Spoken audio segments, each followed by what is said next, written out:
Hello दोस्तों, नमस्ते। स्वागत है आपका जीनियस एकेडमी साइंस क्लासेस के अंदर। जैसा कि आपने थंबनेल देख लिया होगा, आज हम इस नए वीडियो के अंदर पढ़ने वाले हैं टॉपिक कार्बन को। देखिए दोस्तों, छात्रों, ये बहुत इंपॉर्टेंट टॉपिक रहने वाला है आप लोगों के लिए। अगर हम 10th बोर्ड की बात करें तो उसके लिए तो बहुत इंपॉर्टेंट टॉपिक है ही है। वैसे बाकी कंपटीशन एग्जाम के लिए जितने भी एसएससी के एग्जाम हैं या फिर कंपटीशन जितने भी रेलवे के एग्जाम हो या फिर कांस्टेबल को हो या रीट के हो, बहुत इंपॉर्टेंट टॉपिक है दोस्तों। तो कार्बन को इस वीडियो के अंदर पढ़ेंगे अपन और कार्बन के बारे में जानकारी हासिल करेंगे दोस्तों। तो वीडियो के अंत तक बने रहना, ठीक है ना, बिल्कुल भी स्किप मत करना, ठीक है। तो चलो शुरू करते हैं। कार्बन, देखिए दोस्तों, कार्बन जो है इस भूपर्पटी में मुक्त और संयुक्त दोनों रूपों में पाया जाता है। यानी कि हमारे भूपर्पटी की अगर बात करें तो कार्बन है ना कई रूपों में पाया जा सकता है। ये मुक्त अवस्था में भी पाया जाता है भूपर्पटी में और संयुक्त रूप में भी पाया जाता है। तो सबसे पहले अगर बात करें अपन इस वीडियो के अंदर कार्बन के लिए, तो सबसे पहले मैं आपको बता देता हूं कि हमें एक फुल फॉर्म याद कर लेनी है और वो फुल फॉर्म है IUPAC। दोस्तों, बहुत इंपॉर्टेंट चीज है ये। कई बच्चों को इसका पूरा नाम याद नहीं रहता है। IUPAC यानी कि ये कार्बन जो ऑर्गेनिक कंपाउंड्स अपन टैली करते हैं, स्टडी करते हैं, उसके लिए ये रूढ़ पद्धति होती है। ये एक प्रोसीजर है जिसके अंदर मतलब पढ़ा जाता है कि ऑर्गेनिक कंपाउंड्स होते हैं, उनको टैली किया जाता है। तो IUPAC क्या है? एक संस्था है, मान लो, एक प्रोसीजर मान लो इस चीज को, या फिर एक पद्धति कह दो। सही मायने के अंदर इसको पद्धति कहते हैं दोस्तों। क्या कहते हैं? पद्धति कहते हैं। और वो पद्धति कौन सी है? तत्वों की रूढ़ पद्धति के नाम से जानी जाती है। कौन सी पद्धति के नाम से जानी जाती है? रूढ़ पद्धति के नाम से जानी जाती है। IUPAC का पूरा नाम होता है international union pure applied chemistry, यानी कि international union of pure applied chemistry. आप इसका पूरा नाम नोट कर लीजिएगा दोस्तों। आई का मतलब होता है इंटरनेशनल, इंटरनेशनल, ठीक है। International union of pure applied chemistry, ठीक है दोस्तों। सबसे पहले चीज तो आपको यही नोट करनी है, मतलब IUPAC का पूरा नाम याद हो जाना चाहिए, बहुत इंपॉर्टेंट चीज है। International union of pure applied chemistry. अब इसी पद्धति के अंदर जितने भी ऑर्गेनिक कंपाउंड होते हैं उन्हीं को टैली किया जाता है दोस्तों। तो कार्बन जो है मुक्त और संयुक्त दोनों अवस्थाओं में पाया जाता है। अगर हम भूपर्पटी के खनिजों की बात करें कार्बन के लिए, यदि हम भूपर्पटी के खनिजों के लिए बात करें दोस्तों, किसके लिए? खनिजों के लिए बात करें तो खनिजों में कार्बन जो है मुख्य रूप से 0.02% ही होता है। और वो किस रूप में होगा? वो कार्बोनेट के रूप में हो सकता है। किस रूप में हो सकता है दोस्तों? कार्बोनेट के रूप में हो सकता है। और दूसरा हाइड्रोजन कार्बोनेट के रूप में हो सकता है। दूसरा किस रूप में हो सकता है? हाइड्रोजन कार्बोनेट के रूप में हो सकता है। तो भूप्रकृति के अंदर जो कार्बन पाया जाता है वो मुक्त और संयुक्त दोनों रूपों में पाया जाता है। और वो खनिजों के रूप में अगर देखा जाए तो केवल ये वैल्यू याद रखना, कंपटीशन एग्जाम वाले ध्यान दे लेना, 0.02% होता है। अब यहाँ पर थोड़ी सी आपके सामने ऐसी बात आएगी कि आप लोग सोचोगे कि कार्बन डाइऑक्साइड जो है उसका वैल्यू इन्वायरमेंट के अंदर होता है 0.03%, यानी कि कार्बन डाइऑक्साइड CO2 की जो वैल्यू होती है इन्वायरमेंट के अंदर, पिछले वीडियो के अंदर मैंने आपको बता दिया था कि CO2 की जो वैल्यू होती है 0.03% होती है। लेकिन एक और वैल्यू याद रखना, 0.003% दोस्तों। सही मायने के अंदर बिल्कुल राइट वे के अंदर ये है, बट NCERT ऊपर वाले को वैल्यू को भी मानती है तो वो भी सही है वैसे, ठीक है ना। तो कार्बन जो है भूपर्पटी में संयुक्त और मुक्त दोनों अवस्थाओं में पाया जाता है, ठीक है ना। और एक वैज्ञानिक का नाम याद रखना, वोहलर दोस्तों। कौन सा वैज्ञानिक था? वोहलर। ये एक ऐसा वैज्ञानिक था जिसने सबसे पहले यूरिया का संश्लेषण किया था अपने खुद के लेबोरेटरी के अंदर। किसका संश्लेषण किया था दोस्तों? यूरिया का। यूरिया का जो केमिकल फॉर्मूला होता है, कई बार पूछा जाता है कंपटीशन एग्जाम में कि निम्न में से यूरिया का रासायनिक सूत्र है। और 10th क्लास वाले बच्चे भी ध्यान रख लेना कि यूरिया का जो रासायनिक सूत्र है वो होता है NH2। क्या होता है दोस्तों? NH2CO NH2।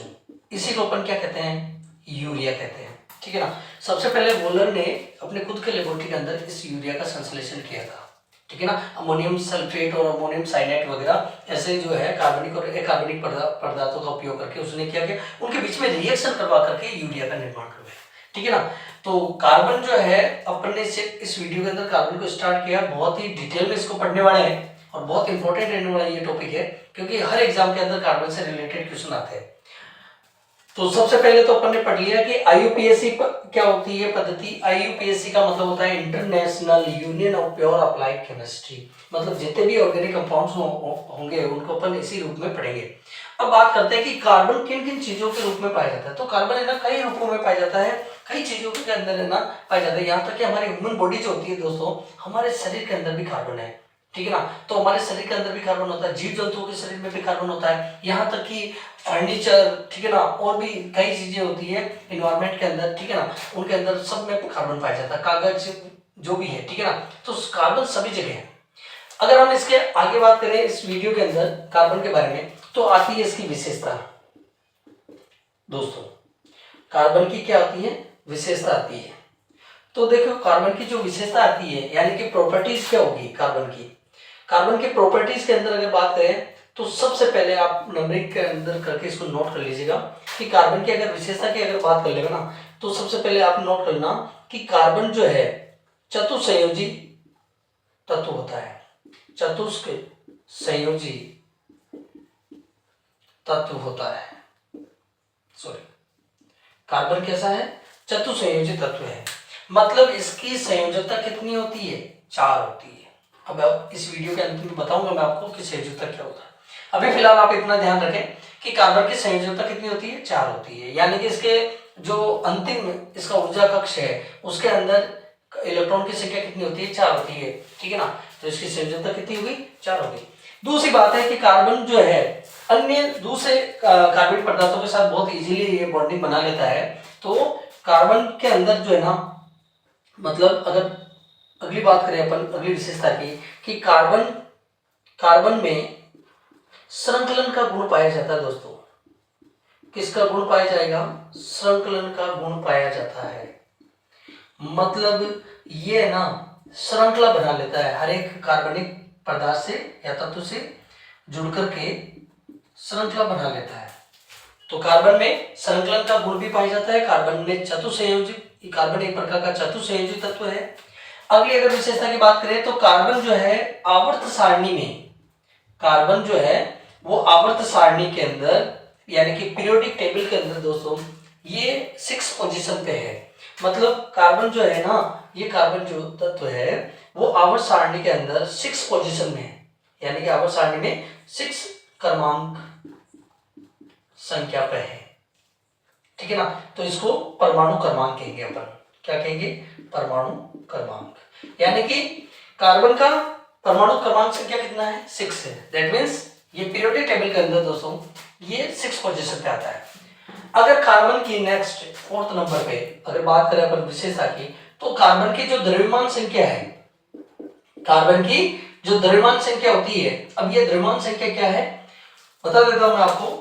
क्लास 10th के बच्चे याद रखना, ध्यान रखना, और कंपटीशन वाले भी याद रखना। कोई भी जो एलिमेंट होता है ना, ठीक है ना, कोई भी जो तत्व होता है उस तत्व के अंदर क्या होता है दोस्तों कि जो परमाणु है ना यानी कि एटम।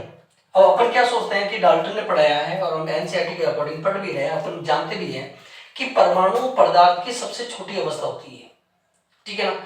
जैसे कि मेरे हाथ में क्या है, मार्कर है। तो अब ये मार्कर जिस चीज से बना है ना, तो उसके जो स्मॉलेस्ट जो उसका पार्टिकल्स होगा वो एटम होगा।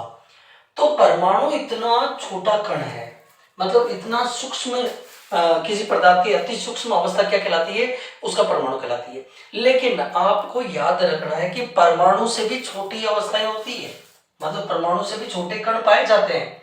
जो परमाणु से छोटे कण होते हैं ना, तो याद रख लेना कि परमाणु के छोटे अवयव या घटक, परमाणु के सूक्ष्म घटक क्या कहलाते हैं, ये भी इंपॉर्टेंट चीज है।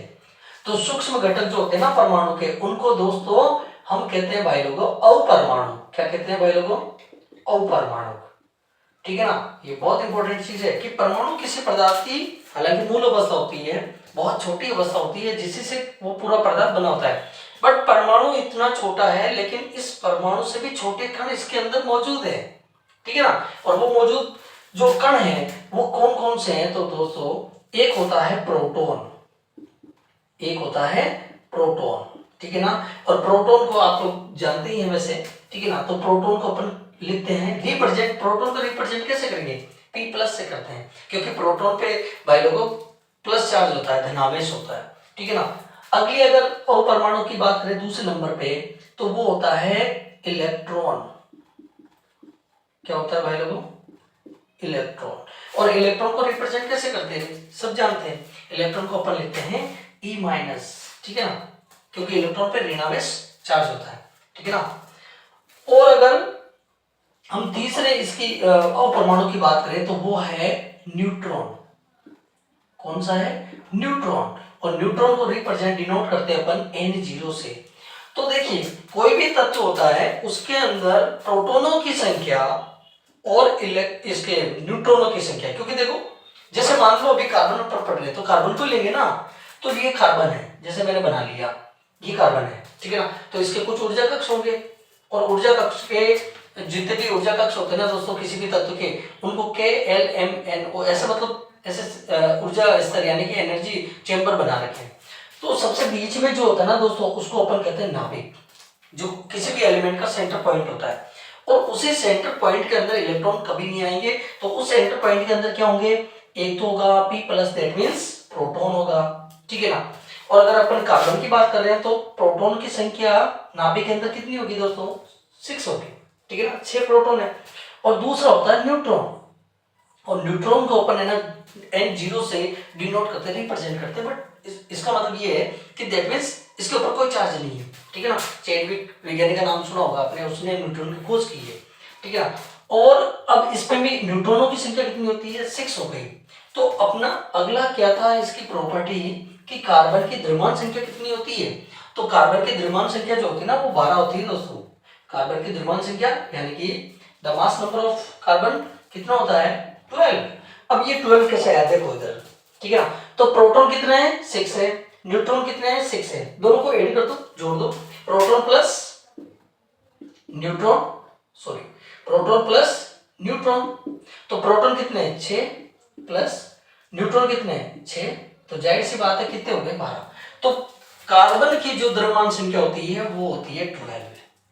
कार्बन का परमाणु क्रमांक संख्या 6 है, क्योंकि वो आवर्त सारणी के अंदर 6 पोजीशन पे मेंशन है, ठीक है ना। और कार्बन एक अधात्विक तत्व माना जाता है। और कार्बन का जो द्रव्यमान संख्या यानी कि उसके तत्व के उसके नाभिक के अंदर प्रोटॉन कितने हैं, 6 है, और न्यूट्रॉन भी कितने हैं, 6 है। तो ऑलमोस्ट अप्रोक्सीमेटली वो ओवरऑल उसका मास नंबर कितना हो गया, 12 हो गया। तो ये इसकी एक विशेषता बन गई, ठीक है ना, कि कार्बन का जो द्रव्यमान संख्या होता है वो कितना होता है, 12 होता है। और कार्बन के अंदर के जो मूल परमाणु होते हैं, परमाणु किसी भी पदार्थ का सबसे मूल अवस्था होती है दोस्तों, सबसे छोटी अवस्था होती है।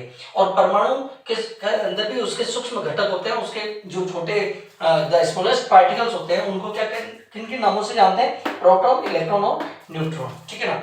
अगर कार्बन की अगली विशेषता की ओर अगर अपन बढ़े इस वीडियो के अंदर, तो 5th नंबर पे देख लीजिएगा कि कार्बन में संतुलन का गुण पाया जाता है। कार्बन में जो कार्बन के जो परमाणु क्रमांक संख्या 6 है, ठीक है ना। ये पढ़ने के बाद अगर हम देखें तो इसकी श्रृंखला कैसी होती है, सतत और असतत होती है। तो कार्बन की जो श्रृंखला होती है दोस्तों, कार्बन की जो श्रृंखला होती है वो सतत भी हो सकती है। अभी बताऊंगा आपको सतत और असतत का मतलब क्या है। सतत वे असतत होती है, सतत वे असतत होती है। मतलब कार्बन जो है ना एक ऐसा तत्व है इस भूपर्वटी पे जो अन्य किसी भी तत्व के साथ में बहुत इजीली बॉन्डिंग बनाता है। तो इसीलिए इस पे एक कॉन्सेप्ट बना है कि क्या तुम मुझसे दोस्ती करोगे, हालांकि एनसीईआरटी सिलेबस के अकॉर्डिंग बता रखा है। इसका मतलब ये होता है कि ये ना किसी भी तत्व के साथ में बहुत इजीली है ना बॉन्डिंग बना लेता है। सतत की अगर बात करें तो इसकी श्रृंखला ऐसे भी हो सकती है, carbon single bond, carbon single bond, carbon single bond और फिर कार्बन सिंगल बॉन्ड। अब यहाँ पर आप देखिए ये चेन सिस्टम बन रहा है। तो चेन सिस्टम कैसा है दोस्तों, बिल्कुल सतत है ना, रेगुलर चल रहा है, ये अल्टरनेट नहीं है, रेगुलर चल रहा है, ठीक है ना। तो एक सतत लंबी प्रक्रिया है। लेकिन अगर मान लो यहाँ पर कोई दूसरा कार्बनिक यौगिक है, यहाँ पर कोई दूसरा कार्बनिक यौगिक है, तो ये क्या करेगा, ऐसे अपनी चेन भी बनाएगा, ठीक है ना, समझ रहे मेरी बात को, ऐसे अपनी चेन भी बनाएगा और ऐसे भी अपनी चेन बना लेगा दोस्तों। ये देखो ठीक है ना। फिर इस कार्बन का अगर मन करे कि यहाँ पर कोई दूसरा कार्बनिक पदार्थ है, सॉरी कार्बनिक तत्व है, ठीक है ना, तो वो उसके साथ में ऐसे और बॉन्डिंग बना लेगा। इसी चीज को कहते हैं कि कार्बन के अंदर जो संकलन का गुण तो पाया जाता है, बट वो कार्बन जो है ना अपनी श्रृंखला क्रिएट करते समय सतत भी कर लेगा और असतत भी कर लेगा, ठीक है ना। तो दोस्तों इस वीडियो के छोटे से वीडियो के अंदर आज हम इतना ही पढ़ेंगे कि कार्बन क्या था। कार्बन के बारे में मैंने बताया कि कार्बन जो है ना एक प्रकार का ऐसा तत्व माना जाता है जो कि भूपर्पटी में संयुक्त और मुक्त दोनों अवस्था में पाया जाता है। दूसरी बात अपन ने पढ़ी थी कि कार्बनिक चीजों को पढ़ने से पहले सबसे पहले यहाँ फोकस कीजिए आप एक इस प्रोसीजर पे कि IUPAC क्या है। ये एक प्रकार की पद्धति है, ये एक प्रकार का कोई सिस्टम है जिसका पूरा नाम पूछा जाता है कई बार एग्जाम के अंदर कि I का मतलब इंटरनेशनल होता है, U का मतलब यूनियन होता है। फिर रिपीट कर रहा हूँ, नोट कर लीजिएगा जिसने नहीं किया है तो, ठीक है ना। I का मतलब इंटरनेशनल, U का मतलब यूनियन, P का मतलब होता है प्योर और A का मतलब अप्लाइड और C का मतलब होता है केमिस्ट्री, ठीक है ना दोस्तों। तो international union of pure applied chemistry, ये नाम याद रखना बहुत जरूरी है, कई बार एग्जाम में पूछा जाता है, ठीक है ना। ये स्टार्टिंग पॉइंट है इस चीज का। फिर उसके बाद में अपन ने पढ़ा था कि वोलर जो था एक वैज्ञानिक, उसने अपने खुद के निजी लेबोरेटरी प्रयोगशाला के अंदर सबसे पहले जो यूरिया बनाया था। और यूरिया का सूत्र आप लोग देख रहे हैं NH2CO NH2, यहाँ पर सिंगल बॉन्ड है, ये डैश नहीं है, ठीक है ना। इसको सिंगल बॉन्ड कहते हैं। अब सिंगल बॉन्ड क्या होता है, डबल बॉन्ड क्या होता है, ट्रिपल बॉन्ड क्या होता है, वो तो आने वाले वीडियो के अंदर मैं आपको उसकी सारी डिटेल दूंगा दोस्तों। एक चीज और नोट कर लेना कि अगली विशेषता जो है इसकी देख लीजिएगा, लास्ट एंड फाइनल कर ही लेते हैं, उसके बाद में वीडियो को खत्म करेंगे, फिनिश करेंगे। देखिए 6 पोजीशन के अंदर जो इसकी श्रृंखला होती है वो होता है इसका इलेक्ट्रॉनिक विन्यास, क्योंकि बहुत इंपॉर्टेंट चीज है, कई बार पूछा जाता है। तो कार्बन का जो इलेक्ट्रॉनिक विन्यास होता है दोस्तों वो होता है 1s2 2s2 और 2p2 sorry 1s2 2p2 1s2 2s2 और 2p2, ये याद कर लेना। मतलब कार्बन का जो इलेक्ट्रॉनिक विन्यास होता है 1s2 2s2 और 2p2, ये याद कर लेना, बहुत इंपॉर्टेंट है। तो कम से कम इस वीडियो के अंदर तो अपन ने इसकी विशेषताओं के बारे में बात करी, ठीक है ना। कार्बन होता क्या है, कैसे कैसे ये भू प्रॉपर्टी में पाया जाता है, और ये भी आप नोट कर लीजिएगा कि खनिजों के रूप में अगर देखा जाए कार्बन को कार्बोनेट के रूप में, हाइड्रोजन कार्बोनेट के रूप में, तो वो 0.02% होता है। ओवरऑल अगर गैस के बारे में बात करें तो कार्बन डाइऑक्साइड जो है अपने एनवायरनमेंट के अंदर 2 प्रकार की वैल्यू मैंने लिख रखी है, वो ऑप्शन पे डिपेंड करता है। कंपटीशन एग्जाम वाले ध्यान दे लेना कि अगर ऑप्शन पे 0.03% है, राइट है, ठीक है ना, एनसीईआरटी बेसिस पे, और यदि 0.003% है एग्जैक्ट वैल्यू है, ये भी एनसीईआरटी बेसिस पे, बट वो एनसीईआरटी के अकॉर्डिंग है, अपन को इस चीज को जानना है। तो दोस्तों उम्मीद करता हूँ इस छोटी सी वीडियो के अंदर आपको कार्बन के बारे में अभी स्टार्टिंग इंट्रोडक्शन तो आपको काफी अच्छे तरीके से समझ में आया होगा। तो मिलते हैं नेक्स्ट वीडियो के अंदर, रेगुलर रखेंगे, और अभी ये लंबा चैप्टर है तो दोस्तों हर वीडियो को आप रेगुलरली देखते रहना, और उसके लिए आपको चैनल को क्या करना पड़ेगा, सब्सक्राइब करना पड़ेगा और बेल आइकन दबा लीजिएगा, ताकि सारे जो नोटिफिकेशन है, ठीक है ना, साइंस क्लास जो भी टॉपिक होंगे वो सारे टॉपिक के नोटिफिकेशन आपके घर बैठे आपके मोबाइल स्क्रीन पे आपको मिल जाएंगे। तो दोस्तों अगर चैनल पर नए हो तो जरूर चैनल को सब्सक्राइब कर लीजिएगा, ठीक है ना। तो मिलते हैं नेक्स्ट वीडियो के अंदर, तब तक के लिए good bye, thanks, take care.